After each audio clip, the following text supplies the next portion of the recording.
ये तो आप सब जानते हैं कि साल का कोई महीना ऐसा नहीं होता जब साफ हवा में आप सांस ले सके। सरकारें कई साल से कोशिश में है साहब कि हमें मिलने वाली हवा स्वच्छ हो। साफ हवा का अधिकार गैस चैम्बर बन जाती है ना दिल्ली, तो मतलब जिससे आपकी सेहत पर कोई प्रतिकूल असर ना पड़े, अच्छी सेहत रहे। अब इसी को फोकस में रखते हुए मोदी सरकार ने एक ऐसी योजना लॉन्च की है जो अगर सही तरीके से लागू हो गई तो ना सिर्फ राजधानी दिल्ली, कभी कभी गैस चैम्बर बन जाती है ना, तो ना सिर्फ राजधानी दिल्ली बल्कि पूरे देश की हवा साफ सुथरी हो सकती है। ये योजना ना सिर्फ वातावरण में सुधार करेगी बल्कि भविष्य में भी देश और दुनिया के लिए वाकई मिसाल बन सकती है। ये कैसे होगा, कब तक होगा, ये बताने के लिए आज मैं आपके सामने हूँ। उससे पहले आपको एक जानकारी दे दूं, international council for clean transportation की स्टडी के मुताबिक 2021 में पेट्रोल की कुल खपत का 70% हिस्सा रोड ट्रांसपोर्ट में इस्तेमाल हुआ। भारत में वायु प्रदूषण में सड़क परिवहन का योगदान 20 से 30% है। सड़क परिवहन। अब इसी से निपटने के लिए केंद्र सरकार ईवी, इलेक्ट्रिक व्हीकल को बढ़ावा देने के लिए नई योजना लेकर आई है। अब योजना क्या है, क्या फायदा होगा, वो सुनिए। इलेक्ट्रिक वाहन खरीद पर सब्सिडी जारी रखने के लिए सरकार ने PM electric drive revolution in innovative vehicle enhancement यानी कि पीएम ई ड्राइव नाम की एक नई योजना लॉन्च की है। PM E drive. केंद्रीय मंत्रिमंडल ने पीएम ई ड्राइव योजना के लिए 10,900 करोड़ रुपए की राशि को मंजूरी एक तरीके से दे दी है, जो 2 व्हीलर एम्बुलेंस, ट्रक, 3 व्हीलर गाड़ियों के लिए है। इस योजना के तहत 24,79,000 इलेक्ट्रिक 2 व्हीलर, 3,16,000 ई 3 व्हीलर यानी कि इलेक्ट्रिक और 14,028 इलेक्ट्रिक बसेस को सपोर्ट मिलेगा। अब इसके अलावा ये स्कीम देश भर में 88,500 साइट्स पर चार्जिंग इंफ्रास्ट्रक्चर को बेहतर बनाने के लिए काम करेगी।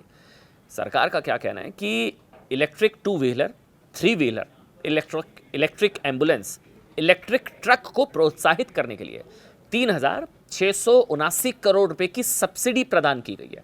सब्सिडी दी जाएगी। इस योजना में राज्य परिवहन यूनिट्स और पब्लिक ट्रांसपोर्ट एजेंसी की तरफ से 14,028 इलेक्ट्रिक बसेस को खरीदने का भी प्रावधान इसमें किया गया है इस योजना में, जिसके लिए 4,391 करोड़ रुपए अलग रखे गए हैं। सरकार ने कहा है कि 40 लाख से ज्यादा आबादी वाले 9 शहरों दिल्ली, मुंबई, कोलकाता, चेन्नई, अहमदाबाद, सूरत, बेंगलोर, पुणे और हैदराबाद में ये जो 9 शहर हैं जिनकी आबादी 40 लाख से कम है, उसमें इलेक्ट्रिक बसेस की मांग को पूरा किया जाएगा। मौजूदा समय में भारत में ईवी, इलेक्ट्रिक व्हीकल अपनाने की प्रक्रिया धीमी गति से आगे बढ़ रही है। अभी पिछले वित्तीय वर्ष की अगर बात करें तो इलेक्ट्रिक वाहनों की बिक्री में दोपहिया वाहनों की हिस्सेदारी 56% थी, जबकि 3 व्हीलर ईवी यानी कि तिपहिया वाहनों की हिस्सेदारी 38% थी। इलेक्ट्रिक की बात कर रहा हूं मैं। इलेक्ट्रिक वाहनों की धीमी बिक्री के पीछे ना एक रीज़न बहुत बड़ा दिया जाता है कि चार्जिंग स्टेशंस नहीं होते हैं। चार्जिंग इंफ्रास्ट्रक्चर की बहुत बड़ा रीज़न होता है। ज़्यादातर लोगों के मन में सवाल खटकता है कि लंबी दूरी की यात्राओं के लिए चार्जिंग इंफ्रास्ट्रक्चर उस तरह से, चार्जिंग स्टेशन उस तरह से उपलब्ध नहीं है, उनकी गाड़ी बंद हो जाएगी। मतलब एक बार आप चार्ज करें फिर लंबी दूरी पर आप नहीं जा पाएंगे, फिर रास्ते में चार्जिंग स्टेशन नहीं होते। अब इस समस्या से निपटने के लिए चार्जिंग इंफ्रा को बेहतर बनाने के लिए भी बड़ा अमाउंट खर्च किया जाएगा। इस स्कीम में ईवी 4 व्हीलर्स के लिए 22,100 मतलब 22,000 से ज़्यादा फास्ट चार्जर लगाए जाएंगे, जिसके लिए 2,000 करोड़ रुपए का खर्च करने की योजना है। इसके अलावा इलेक्ट्रिक बसेस के लिए 1,800 फास्ट चार्जर और इलेक्ट्रिक 2 व्हीलर और इलेक्ट्रिक 3 व्हीलर के लिए 48,400 फास्ट चार्जर लगाने का प्रस्ताव है। देखिए, अब आपको ये बता दें कि पीएम ई ड्राइव से ये सब्सिडी दी कैसे जाएगी। आप ये जानना चाहेंगे ना कि ये सब्सिडी कैसे दी जाएगी। इसके तहत इलेक्ट्रिक 2 व्हीलर्स के लिए सब्सिडी बैटरी पार के आधार पर 5,000 रुपये प्रति किलोवाट घंटा तय की गई है। अब ये आपको बताते हैं प्रति किलोवाट घंटा मतलब जिसे KWH के नाम से भी जाना जाता है ना, KWH प्रति किलोवाट घंटा। ये मापने का एक तरीका है कि आप कितनी एनर्जी का इस्तेमाल कर रहे हैं, KWH।